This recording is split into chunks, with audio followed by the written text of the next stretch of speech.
All right, let's be honest. If you are a potential home buyer out hunting for your dream home in today's highly competitive real estate market, it can be tough.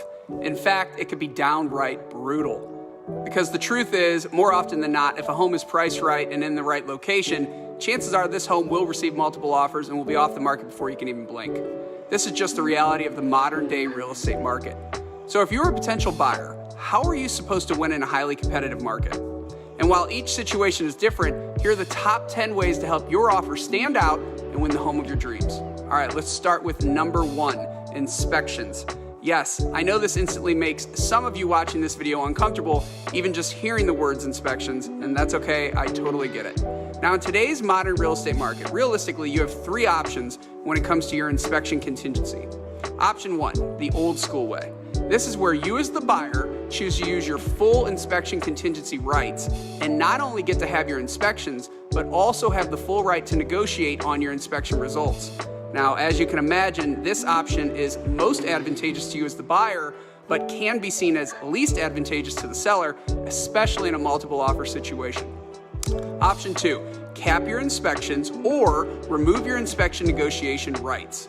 Now in this instance, if you are capping your inspections, you are simply telling the seller that you as the buyer are only making requests above or below a certain financial amount.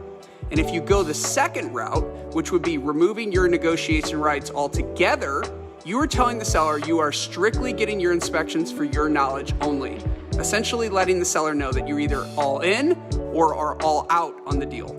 Option 3, you remove your inspection contingency altogether and forego the right to use your inspections as a way out of your contract. All right, number 2, earnest money. With earnest money, you essentially have 2 options here. Option 1, increase your earnest money.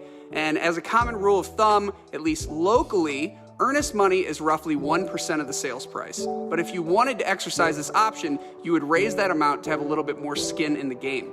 Option 2, you could make your earnest money non-refundable. In this case, I would suggest you are pretty certain you love the home and can stay compliant within the agreed upon contract. Number 3, escalation clause. Now, depending on the listing agent, this is either a great clause or one they simply do not choose to accept, and each situation is different. With an escalation clause, it's simple.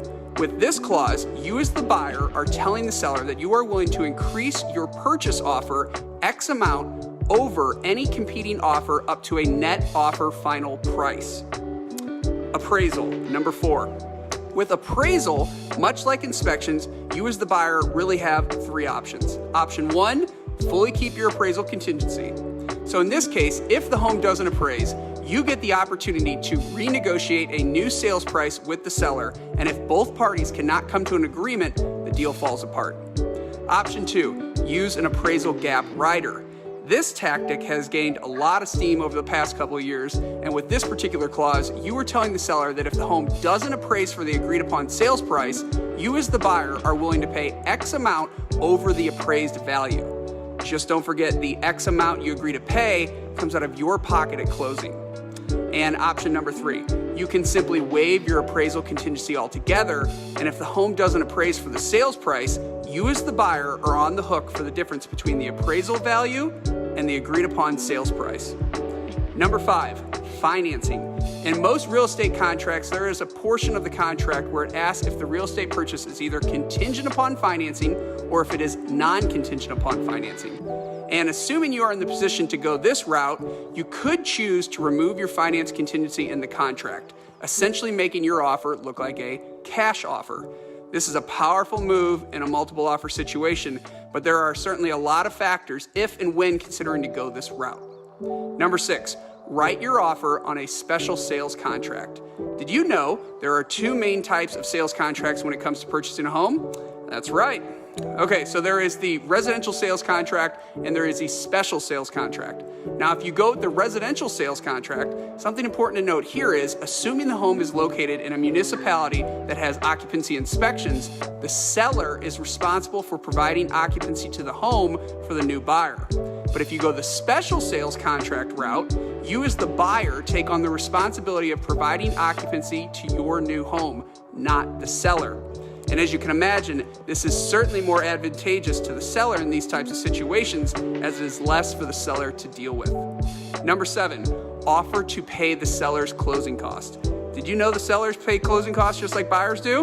That's right, they do. And while sellers' closing costs are generally less expensive than the buyer's closing costs, this is another option to make your contract stand out. And in most cases, offering to pay the seller's closing cost may cost you less than $1,000, all the while helping you secure the home of your dreams. Number 8, match your seller's preferred closing date. Look, as we have discussed with each one of these options, each situation is different and every seller may have a different request, and that's no different when it comes to picking a closing date. Now, assuming you have the ability to do it, always matching the seller's preferred closing date will help the seller feel more at ease that not only are you flexible to work with, but you are also helping them when it gets them into their next home. Think of it this way.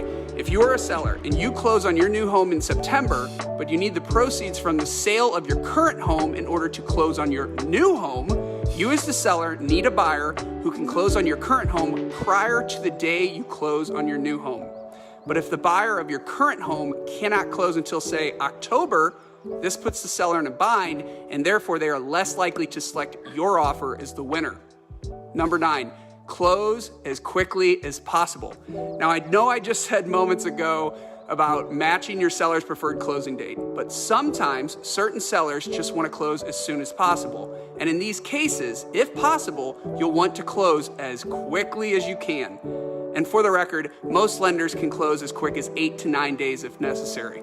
But in these cases where the seller wants to close quick, it's incredibly important to confirm with your lender that not only can you pull off a quick close, but also to make sure that you can stay on top of everything you're in charge of and get those lenders all the necessary paperwork as soon as possible.